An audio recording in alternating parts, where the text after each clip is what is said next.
Containerd. Tell us about your journey into the AWS as a principal software engineer. You were recently hired there, I think, year and a half ago, and how you enjoy the time, how you find the team more exciting, and what is you currently doing in AWS at this moment of time. Yeah. So, as you mentioned, this is fairly new to me. I actually just joined in January, so it hasn't quite been a year yet. But I was excited with AWS's use of Containerd, specifically in Fargate, and now coming to EKS.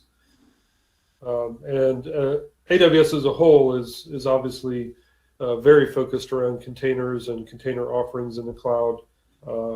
And the container organization that I'm a part of develops all those services, the container registry, the Kubernetes offerings, the serverless container offerings. So it's a great place to be where, Containerd is a key part of what they're doing here.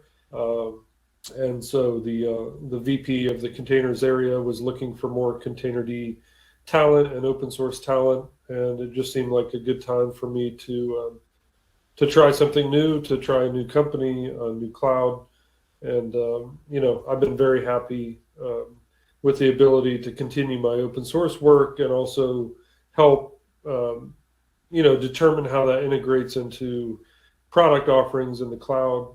So yeah, I've truly enjoyed it so far. It's a great organization.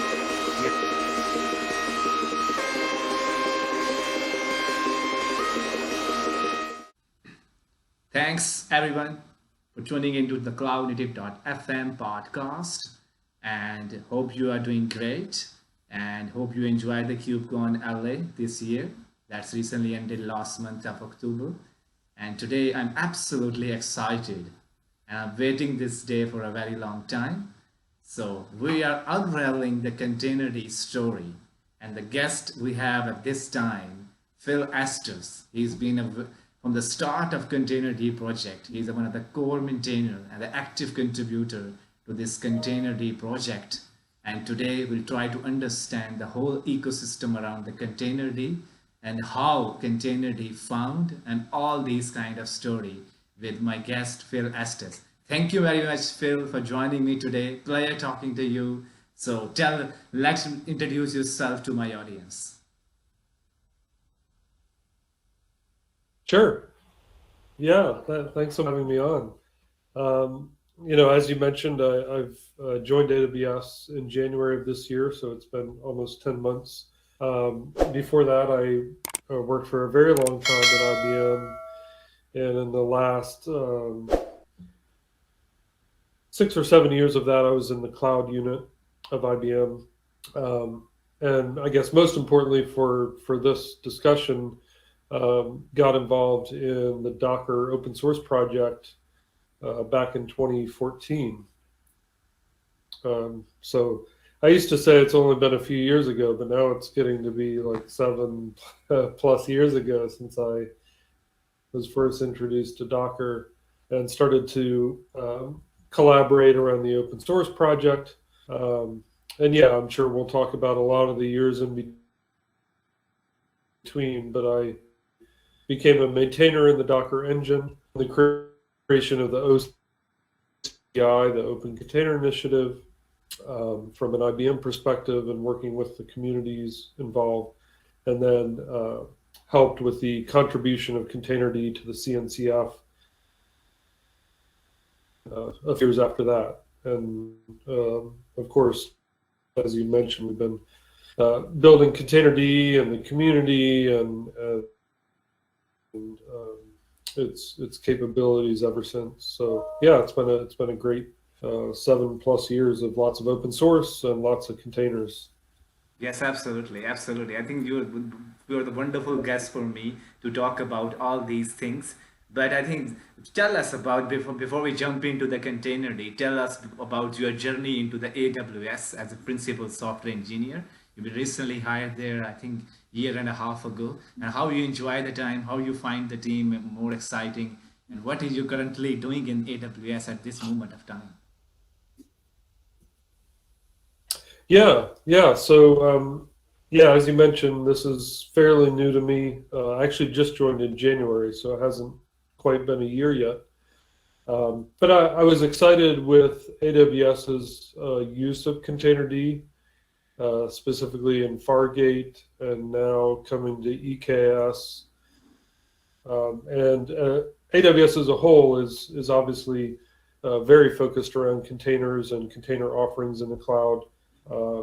And the container organization that I'm a part of develops all those services, the container registry, the Kubernetes offerings, the serverless container offerings. So it's a great place to be where, Containerd is a key part of what they're doing here. And so the VP of the containers area was looking for more Containerd talent and open source talent, and it just seemed like a good time for me to try something new, to try a new company, a new cloud, and I've been very happy with the ability to continue my open source work and also help determine how that integrates into product offerings in the cloud.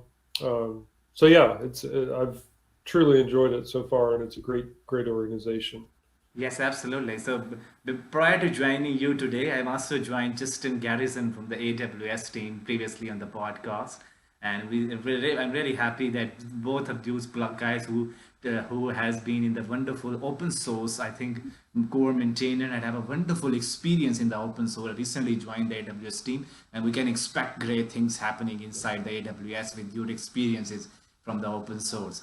So I think every time I see the container talk at the KubeCon, the the one face I always see in the container talk is Phil Estes' face. I hope you guys who are watching this podcast also see that's a relevant face in the container talks as well. So I think you are been into 2014 with the Docker when the Docker it came up and Docker is so much happening. So let's time travel a bit on 2014 so we can understand better how Containerd is evolved or how Containerd be into the part of CNCF. So I heard about this story from the past talking to Brett Fisher and these guys. They're telling me that the Docker has aim is to be help developers their life so easy with the one tool, and Docker adds so much in it during that time. So they came up with a solution to provide migrating traditional microservices into the container ecosystem. But they end up realizing their own system is a giant monolith comprising of so many tools baked inside it. And then they start refactoring. So tell us about this journey of Docker when came up. They have so many things coming up like Docker Swarm, Container Engine, Docker Daemon, Docker CLI, Containerd. There are so much. So tell my audience when the year 2014 started, what was the happening in that year? Yeah, so there are even a few people with experience prior to that. I think 2013 there was maybe the 1.0 release of Docker happened in 2013. I think by the time I was involved, they were getting ready for the 1.2 and 1.3 release. But still, it was very early in the what we now can look back and see is kind of this explosion of Docker as a just common developer tool. In 2014, there was so much significant interest in, again, there had been some very early adopters, but 2014 was the year that everyone showed up on Docker's doorstep, whether it was the cloud providers, Microsoft, everyone was looking to figure out how to, they saw developers sort of being attracted to Docker significantly as a tool for assembling software and packaging it. And so the actual open source project became extremely active in 2014. Lots and lots of contributors. I think it was that year or 2015 when kind of the flow of pull requests reached over 100 every week. So, between Monday and Friday or even on the weekend, there'd be more than 120, 130 open, in the sense that the core maintainer group was mostly a very small handful of Docker employees, as well as a growing number of those outside of Docker, the company, like myself and folks from Microsoft and Red Hat and a few others. So it was a very interesting time to jump into an open source project because things were moving very, very quickly. And like you said, I think one of the attractions of Docker is that it was a very simple program to install and interact with, because it was all just one binary. That was the daemon, that was the client, that was the build tool, that was the registry interface for pushing and pulling. So everything was in this one code base. And so releases were fairly straightforward. Installing it on any kind of system, any Linux system was very simple. And so I think there was value to it being a monolith at that time. The problem was, in the next year or two, Docker did acquisitions. They built out new features like the networking plugin, which then Swarm, as you mentioned, came soon after that, and a couple years after that. And so Docker, the code base, became larger and larger, and parts of it became pluggable. You could add these capabilities. But in essence, it was really not just that the code base had grown, but some of the competitive pressure, like CoreOS putting Rocket out, which also happened in late 2014, that really, I mean, from my perspective, what really precipitated starting to break the code base apart was the formation of the Open Container Initiative, and giving that sort of core piece of the Docker engine, the libcontainer library, to OCI, which then became runc, which now we all know, oh yeah, there's this binary runc that actually runs containers. So as that was broken out and given to the OCI, that's what really precipitated Docker, the piece of software, starting to be broken into components. And so Containerd became one of those pieces that came out of that refactoring. So the Docker engine could interact with Containerd to actually handle the lifecycle of runc processes, which is actually where your process, the thing running in your container, it was runc that was actually setting up the namespaces and C groups, that were the containerization of your process. So yeah, you started to see this stack appearing: Docker handling all the user interface, typing Docker run, Docker PS, Docker stop, Docker kill. These were actually driving Containerd to actually drive those commands down to runc, to actually start and stop processes, to pause or unpause. And so that's how Containerd sort of started, was a simple lifecycle manager for runc. Yes, absolutely, absolutely. I think that as we all mentioned, as there's so much tools coming up, and doing that, and the Rocket coming up, also the Kubernetes is being the open source, and then Right. Kubernetes is using Docker as a container engine in their platform, and that's the C. There is Docker Swarm code in it as well, on that same code that they have Right. integrated. Then they think about, there are two orchestrators in same repository. What to do now? And then there are so many things happening during that time. Then Docker Swarm is gaining attraction, quite a simpler to approach. And then 2016, 2017, we see there are Containerd and Open Container Initiative that you mentioned today is coming up, so they can own this container runtime and give us a unified platform experience. So we are also, we started the conversation on Open Container Initiative. So tell us about viewers who just new to this, who haven't heard about this term Open Container Initiative, and what are the people behind this project, and what is on that time, what they are trying to do, what their role was. Yeah. So yeah, there's a lot of interesting kind of moving parts to that story. I think Rocket and competitive pressure is part of that story. It's also I don't know. I assume a lot of people have read the uh, I can't remember the title of the long form article recently written about Docker breaking into, and kind of like has a lot of the history of that era. In fact, Solomon is spoke to the author of that article, so there's a lot of kind of internal. I was aware of some things, but obviously not being a Docker employee, I wasn't aware of other things happening behind the scenes during that era.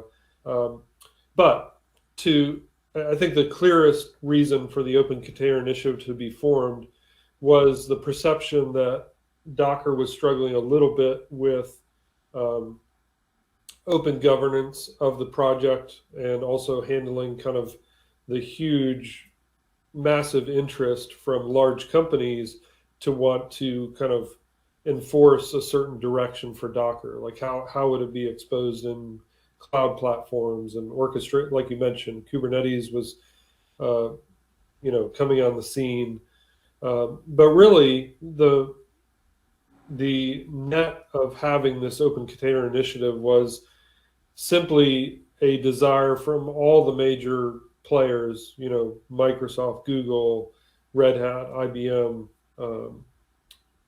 AWS, was to not want there to be a division in kind of how people were going to define containers. Were they going to follow Rocket's CoreOS application definition model? Were they going to stick with Docker and Docker files and the way Docker was handling image representation and how a container runs through libcontainer? And so the OCI was put together as a hedge against there being a major split in the community, such that you'd end up with vendor tools that only worked with Rocket and other vendor tools that only worked with Docker. And so the OCI was formed so that we could define what a container is, what a container image is, and how to run it. And therefore, Rocket could implement the OCI spec, Docker could implement the OCI spec, Kubernetes and other vendor tools that needed a runtime or needed to interact with containers could follow the spec and have interoperability across all these tools. And so it was a little bit rocky at the start, a lot of opinions, a lot of differences, a lot of contention in the ecosystem around container technology at the time. But the amazing thing is that community came together, and those specs were finally released in 2017, and point releases have happened since then.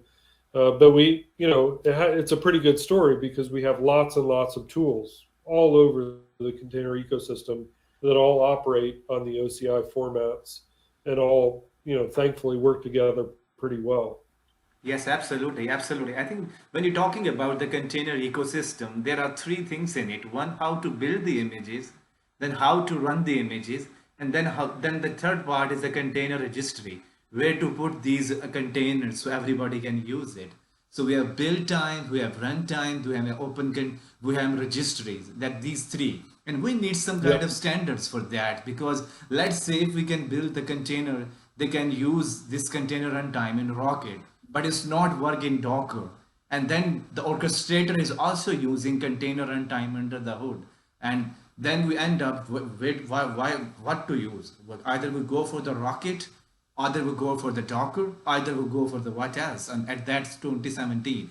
If we cannot come up with the standards, we'll lose the innovation, because and at the end of the day, everybody competing with each other and doing the same thing, reinventing the same wheel, and reinventing the same three step, like building the images, running the images, and pushing the images. So I think Open Container Initiative is a kind of a similar, like CNCF came up to provide a governance on the container runtimes facilities, and I think it's come up with two interface, like build image, how to build the images and how to run the images, and everybody try to implement those image standards, and then you can easily integrate with orchestrator like Nomad or Apache Mesos OS or Docker Swarm or Kubernetes.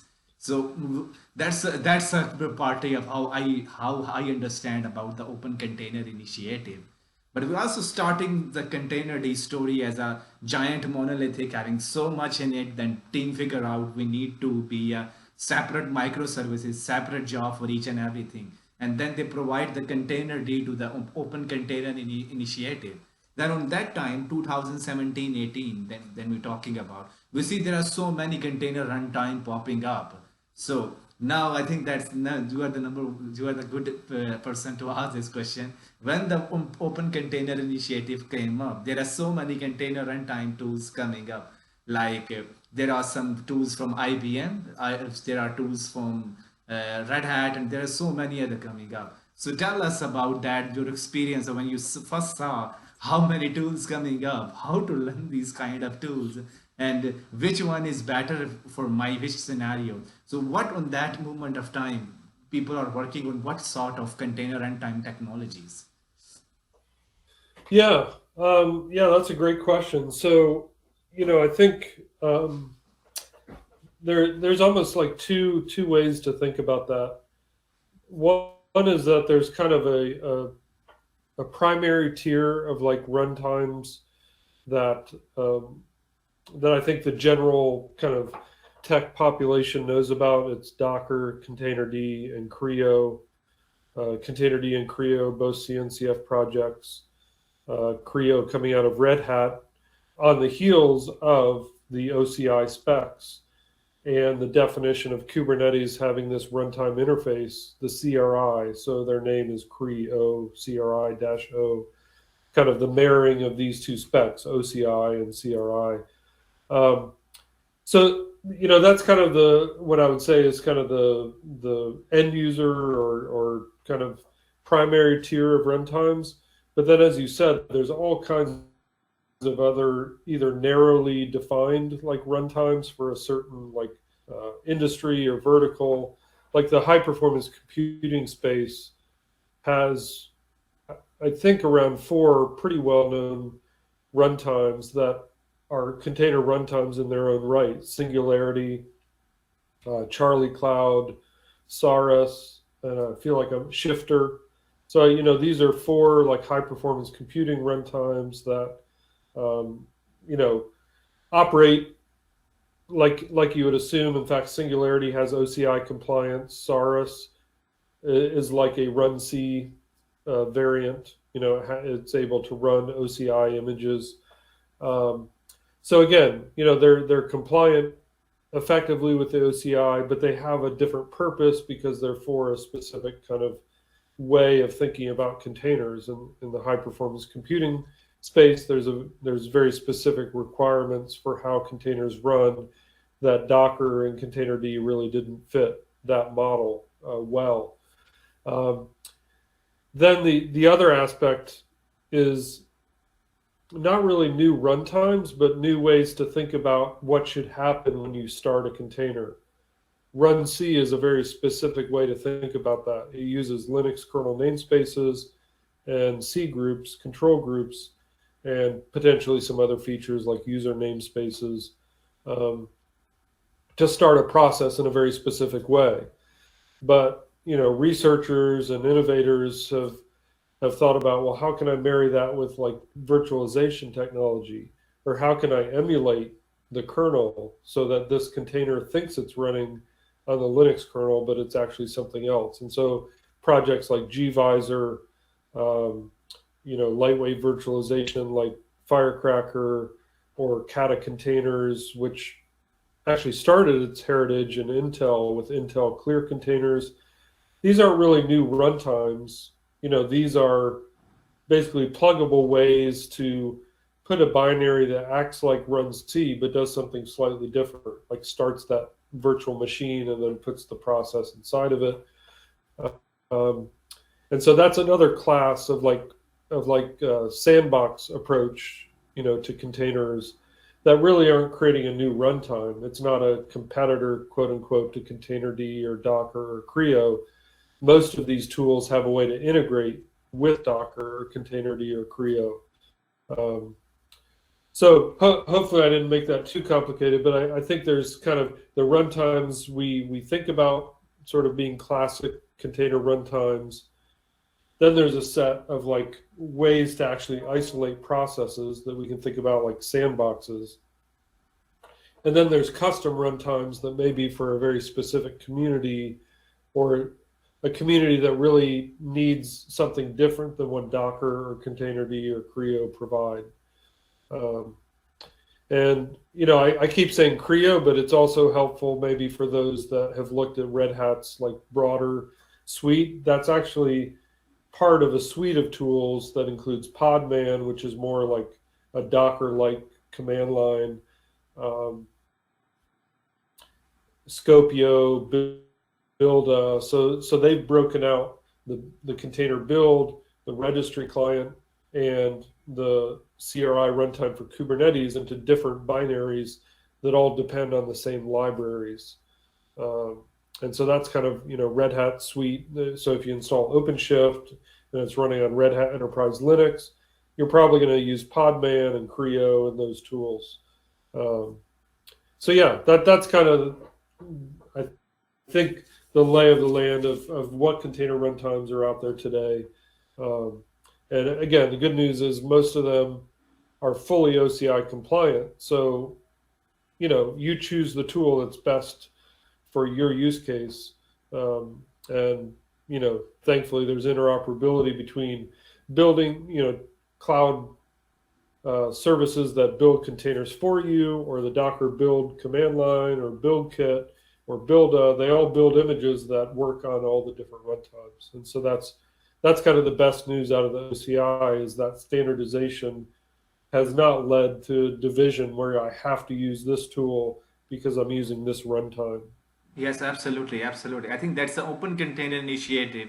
When they built out some standards, I think this paved the way for the innovators to talk about what are the limitations we have. Try to solve those limitations, unless you try to reinvent the wheel again. Because Docker is doing a tremendous job of spinning up the container with one command line interface, and then removing the container from the machine with the one smallest command as well. You can exec into the container, you can stop it, you can pause it, you can remove it with the Docker CLI command. So there are so much innovation happening in the Docker. So they are not using the same innovation as the Docker did, but they understand what are the limitations we have in the container ecosystem. So then they build out to solve those challenges. Like as you mentioned, the build is a, they are not used as a privilege mode in the container, but try to be a user space mode and try to be the most secure containers as compared to the Docker. And also there are few others coming up. There are some Shipwright, Bilja, Kaneko from the Google, also the Yep. executor engine as well. So there is a ton of stuff happening under the hood. And I think that's the point in 2018, 29, we think about there is a importance of CNCF, because there are so much tools coming up. There are so much governance we need to understand. There are so much maintainers are contributing to the different projects, 10 to 20 projects. Even today, there are people who can contribute to 3 or 4 projects a day. So how to understand that they are not convoluted the code, there are no such conflicts arises up. Might be somebody pushing the code to set a malicious activities or try to halt people as well, because that's open source. But that's the governance that the CNCF, I think on that 2018 to 29, 2017 to 2019, the importance of CNCF, people realize at that moment of time. And today is the CNCF one of the largest IT community we can say at this moment of time. Everybody, even for the cloud vendors, and these kind of stuff is happening under the umbrella. So before we jump into the 2020, because in 2020 there are so much happening, and Docker is containerd is eventually bake into the Kubernetes, and Docker, people think about is the end of the Docker. Docker can't survive it because containerd is now the runtime. To understand this analogy, first try to understand how the container, how to run the container in a Docker. What I understand is when we run the command docker run, let's say in Nginx, is understood that you can ask the daemon, and daemon then create the Linux namespaces and C groups created by the run C, and then we have a shim process, and Then we have a container D is not running the container, but it's managing the life cycle. So spinning up the container is a job of a shim and run C. So can tell us about the whole process of how when we run the command in the any container engine, what happening under the hood, so we can better understand what happening in the future as well. Yeah, yeah.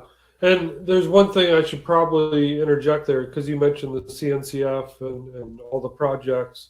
So, we donated Containerd to the CNCF, I think in December 2017. Sounds right. Um, yeah, I'm thinking about whether that's the right year now. But anyway, people can search and figure that out from all the blog posts from that era. But when Containerd was donated to the CNCF, part of the I mentioned that Containerd had been really just this lifecycle manager for run C processes, which it still does. But it was in that couple years, late 2016, 2017, that, as you mentioned, there was a lot of kind of debate in the community about Kubernetes using Docker, but now Docker had its own orchestrator that was built the Docker engine, so it's not something you could opt out of. And there was really kind of this general debate about whether there could be a more simple runtime that could be, the core runtime underneath Kubernetes.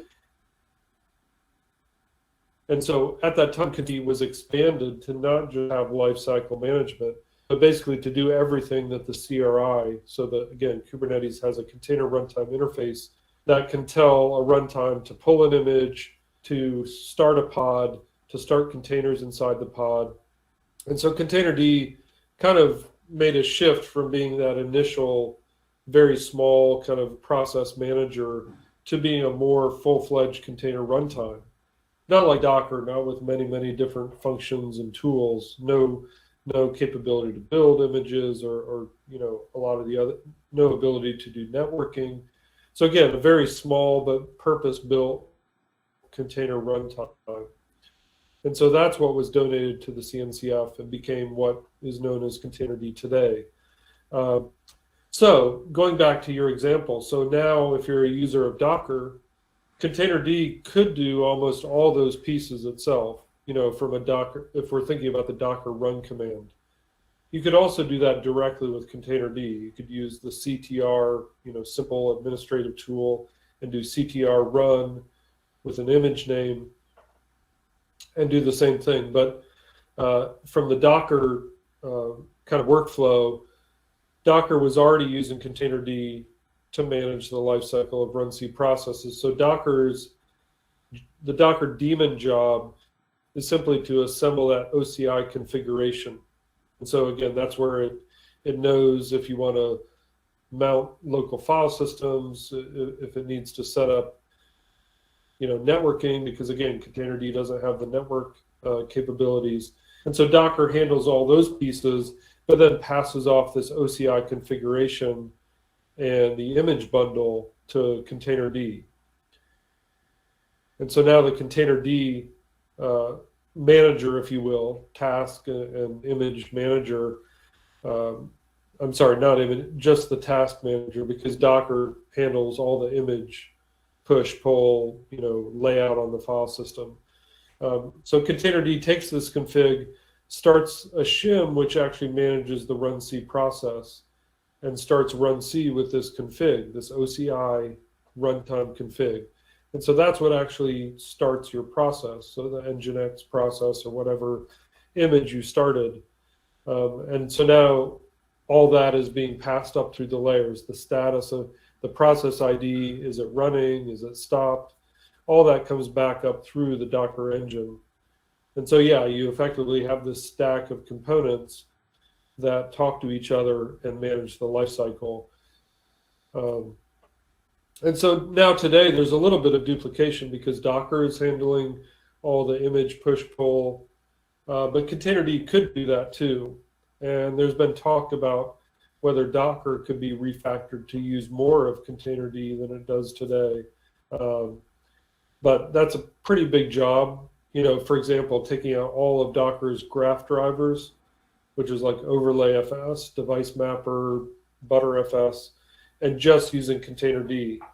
But again, Docker hasn't had an engineer on staff, with the ability, I think, to take that on, which would be a very big effort. But effectively, someday you may see Docker even become smaller and just handle all that kind of developer experience, plugins, networking, volumes, and Containerd do more of the work of the sort of core engine runtime. Yes, absolutely, absolutely. I think now we can drive about all these conversation can let us to predict what's coming up in the 2022, so we can better understand what's happening. Because as we know, we have as we talked about earlier, we have an image runtime and registries back. But on the topic of how to create the container, there are always, and because Docker is try, it's been a wonderful tool, so it tried to encapsulate, try to decouple its nature. So under the hood, there are so many things can change, but upper layer user can't affect it. The container can't affect. Even the running container, you can swap out the container, the new version, and it's not affecting the container running on top of Docker. So there is so much happening because of that interface, that because of these couplings. So we are using Containerd. Containerd is a lifecycle management tool, and lifecycle management tool can talk to the shim and runc, and the runc can do these kind of stuff. So we can predict that there are now tools coming up that can do the part of runc, shim. So they have some kind of new innovation tool on topic of runc and shim. They are popping up as well. On the topic of Containerd, right now we have a Containerd and cryo. They are battling each other with the coolest fetch feature as well. But on the topic of building the images, we have so much right now available, like BuildDoc, Nico, Shipwright, Docker itself, and there are so many other tools as well. But in 2019, 2020 early, when then the Kubernetes community announced that we won't be supporting Docker sock.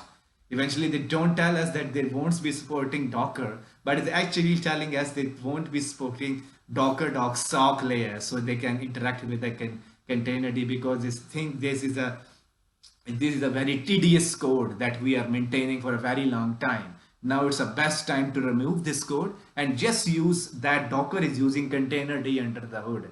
Because as you innovators and the maintainers understand, Docker is using Containerd for a very long time, but we never understand it because we just use Docker run and everything happens underneath it.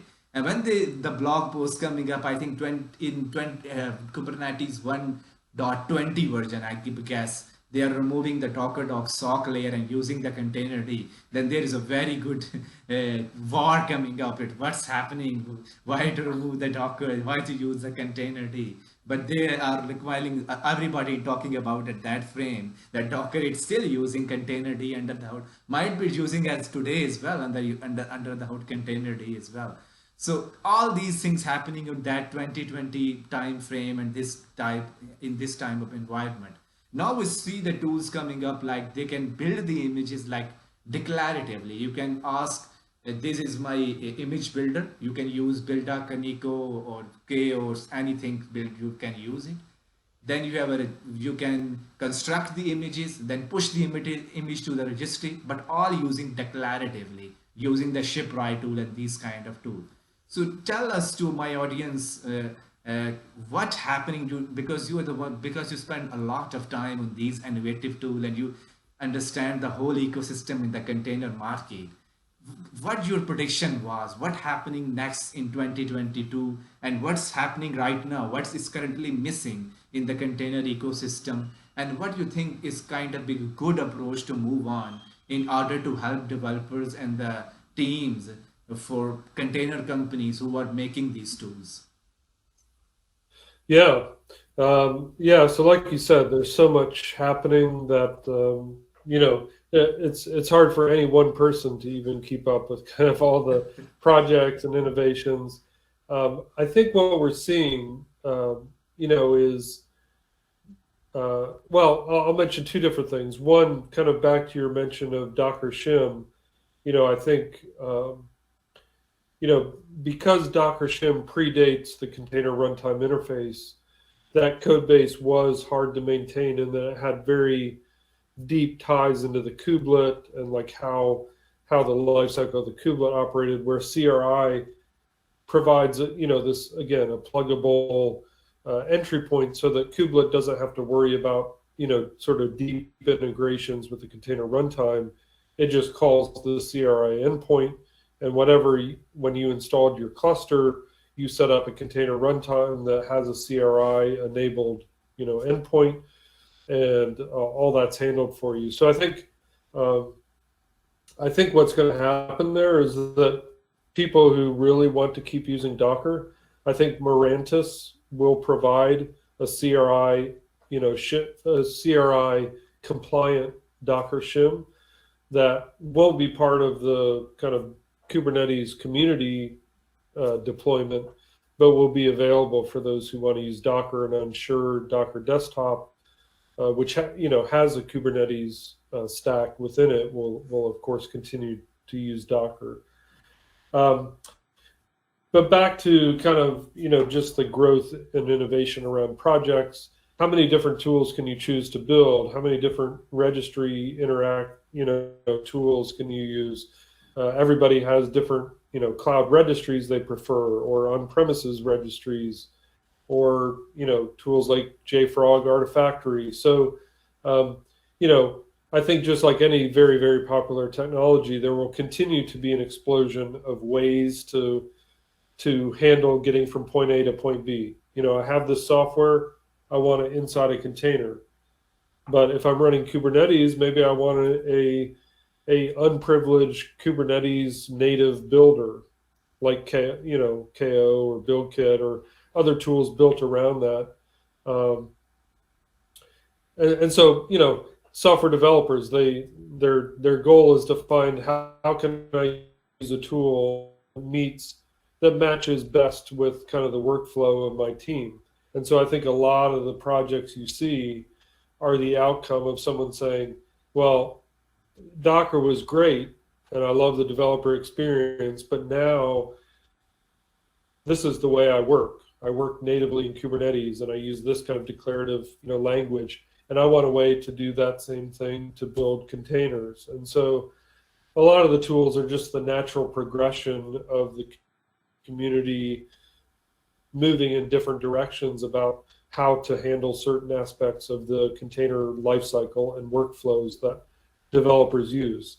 And I think Docker, the company, you can read Scott Johnson and others, the company, their blog posts about their new focus on developer experience and what they're doing with desktop product. I think they're going to continue meeting a specific set of needs that isn't going to be replaced by Containerd or Creo, because they have a very specific set of capabilities that they've been developing for years. So it is a very interesting time. I think 2022 and beyond. I think some of the things that are obviously very interesting from a sort of open source aspect, but also where the ecosystem is going. Everything to do around security. I know you talked to Matt Moore from ChainGuard. Secure supply chain is an incredibly popular topic. And so what tools are we going to develop to handle the need for SBOMs, and how are those going to be stored in registries, and how will we sign and verify images? There's been some attempts at various container signing solutions, including Docker's initial Docker Content Trust. But now I think we're finally coming together as a community around the OCI to figure out, is there a way to standardize some of the aspects of this, so that even if there are many different tools, we can all understand what a signature is, how it's related to a specific image, hash, digest. And so I think heading into the future, we're going to find a lot of tools in the secure supply chain, image signing, verification. And then separately from that, just like I mentioned, Kata containers and Firecracker, there's going to be a continued desire to say, how can we make containers more secure? How can they run with less privilege? How can they run in better, more tighter isolation environments? Um, and then, I haven't spent a ton of time around WASM, so WebAssembly, but I think Azure has some work there around Crustlet, the Rust-based kubelet, and its ability to run WASM WASM compiled programs. So that's an area that'll be interesting to see how the WASM and containers interact, or are there tools coming that will kind of bring those worlds together, just like we've kind of brought the virtualization world to containers with Kata and Firecracker and gvisor. So yeah, I'm sure we could talk forever about all the potential for kind of new areas where people are going to innovate. But it's pretty impressive to see that here we are 7 or 8 years into containers, and a lot of people, I remember blog posts in 2014, okay, this is like the hot thing right now, but in a couple of years there'll be something new. Containers are still I would say, the standard for how software is packaged and run across tons of environments today, and it doesn't seem like that's really slowing down at all. Yes, absolutely, absolutely. I think when the second wave come up at the form of the virtualization, so it's take a central stage, and we still understand the multi-cloud and the cloud, AWS, Azure, GCP. It takes really years for us to adopt those virtualization stack and virtualization storage and virtualization networking. It takes years for us to understand, even for the students like us who can go for the university and tell us about their first experience, how the virtualization came up and these kind of revolutions. But the containerization, I think how it expand, how it's adopted, how it's learned, and how people grasp the concept in a very shortest amount of time, I think it's never happened before. This might happen after that. We can hope to people can grasp the concept as easy as it's like, but it's never happened before. How in a very smallest amount of time people built out tremendous tools like Kubernetes as a variety of Kubernetes distros. Containers, you can create containers in a specific environment however you like it to be. Also, your amount of resources you available, that's awesome. There are so much talks that you given and some of the people given about best practices on running containers also available for us. Thanks to that, we are living in the technology space, the virtual space, the making use of the internet and the social media in an effective manner, thanks to that technology as well. So before I asking you the question around this, what's coming up in the reinvent for the AWS? The first question might be to wrap up all this discussion. People are talking about the open source. Open source model is a very protective and very effective model for everyone. Let's say I build a tool, I can make it open source. People can contribute it to open source, make it more friendlier and more friendlier for everyone. And nobody providing any money for everyone. Everybody just showing their passion.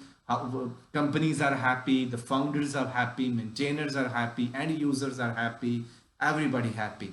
But on the topic of business model, I think it's really a tougher hill to climb. I talk about with William Morgan on the podcast, but on the Linkerd open source tool, how you build a business out of it. It's a tougher task at this moment of time. What's your points? What's your suggestion for those people who are building open source tools, but they want to earn the money and raise their family and kids?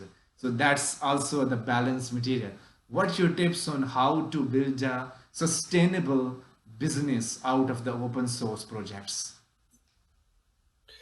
Yeah. I mean, that's obviously, as you know, a very complicated topic with lots of different opinions. You can find Twitter threads on open source and business models. Like every week, there's another big thread of discussion and debate. Yeah, I mean, the interesting thing is that I've been lucky to be able to be very involved in open source and share, projects I've built and much smaller things than Docker or Kubernetes, but I've been able to do that because I get a paycheck from a large employer, IBM, now AWS, that's given me the freedom, to dedicate a significant portion of my time to working on open source. For someone else who says that's what I want to do full time, no employer, no paycheck, that's a much harder problem to solve because as much as the Linux Foundation has done some nice things with project sponsorship, GitHub has a good sponsorship program. These can be difficult ways to generate income, for either a person or a company. And then, if you step away from just kind of that personal view to a business view, how does a company like Docker, who obviously raised a significant amount of money when the core value was the open source project, how, they tried Docker Enterprise, Trusted Registry, various products over the years that have not led to, being able to fully, bring in the amount of revenue needed to continue growing as a company. And so, those are complicated issues around, it doesn't change the fact that you still want the core value to be the open source. That's, the thing we love, that it's freely available, that people can provide feedback, people can contribute code. That's been such a huge value, whether you're looking at Linux, Kubernetes, Docker, these projects have been massively valuable to so many people.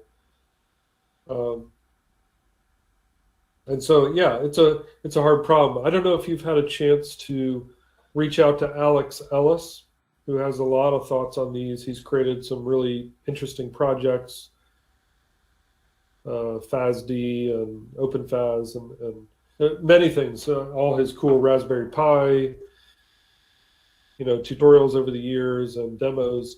But he's written a lot of words on this topic because he's tried to leave the corporate world to have a sustainable open source sort of job, so to speak. And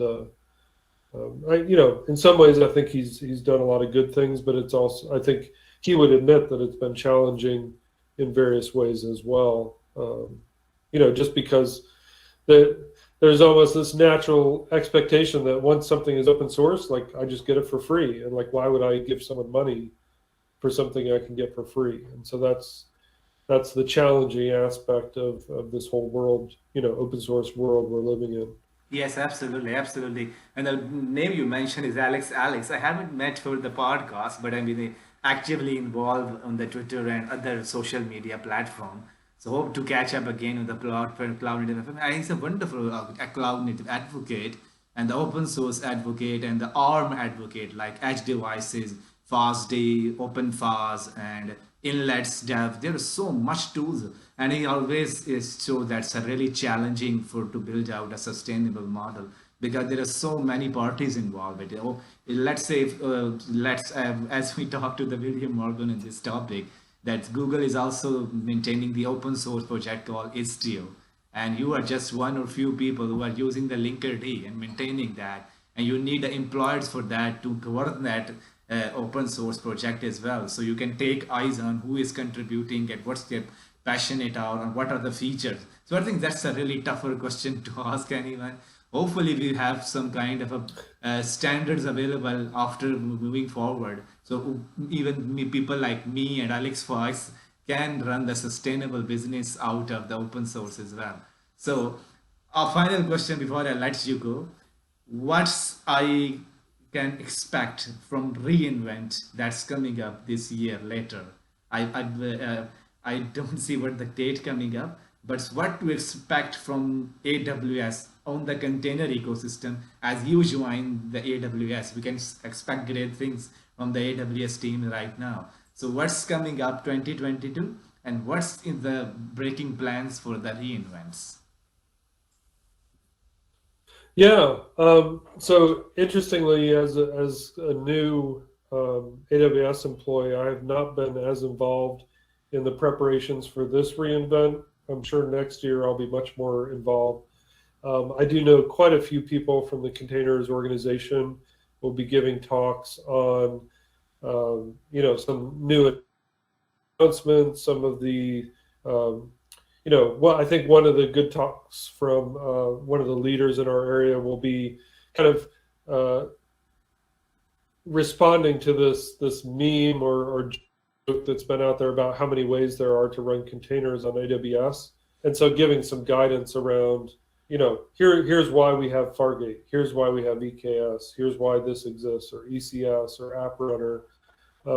And so I think, that talk and others around those topics will be helpful for those trying to figure out, the AWS suite of container offerings. What, why do they exist? Why would I choose this versus that? Works on the Bottle Rocket team, which I think is another interesting area that maybe not so many people have heard about, but it's similar to what CoreOS had in the early days, a Linux distribution that's more container native, and it actually, Bottle Rocket runs on Containerd, and is now available in EKS, so you can actually run your EKS Kubernetes nodes on Bottle Rocket OS.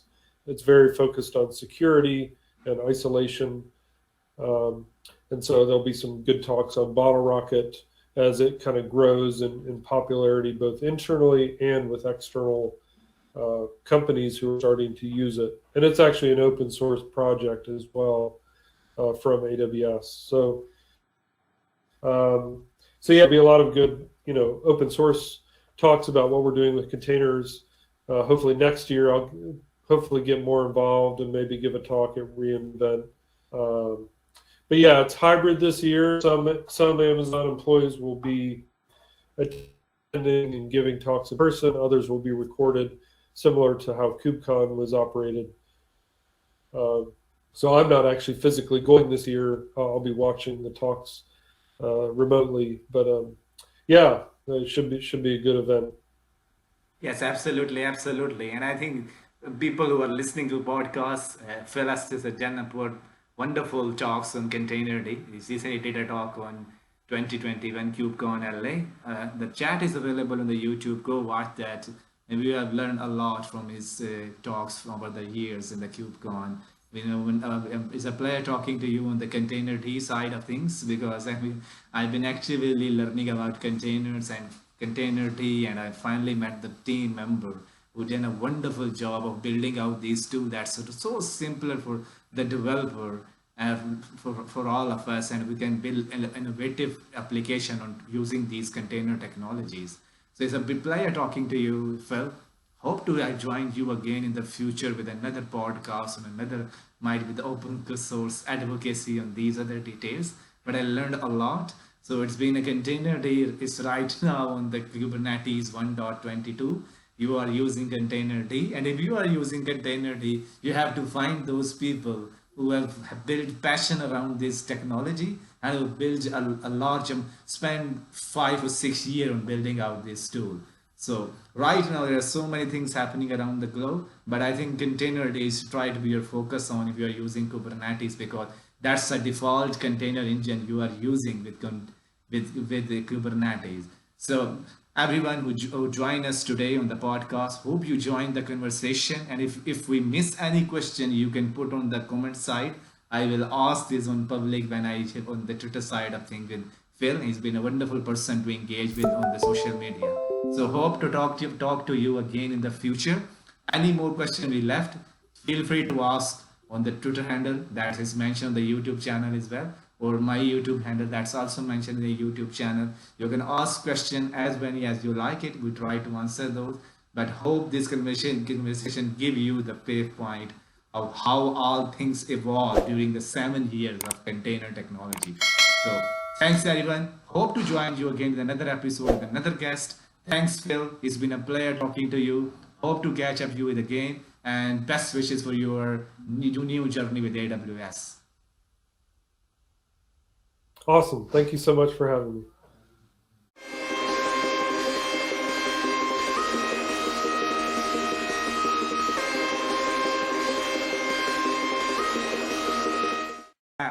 Which sports represent Kubernetes? Wow, that's an interesting question. What sport represents Kubernetes? It's an interesting one. I would think. So I guess I'll frame this one as like the Kubernetes project itself, right? So like the actual software components of Kubernetes. So Kubernetes is interesting because like there's a lot of autonomy at a lot of different layers. Yes. Right? Each individual piece is responsible for its own chunk of the work, and then we have like effectively distributed systems models that allow us to allow all of those pieces to work together as a team, right? As a unit. But there are a lot of things that are responsible for their own bits, and so I think maybe I would probably go with maybe something like baseball, because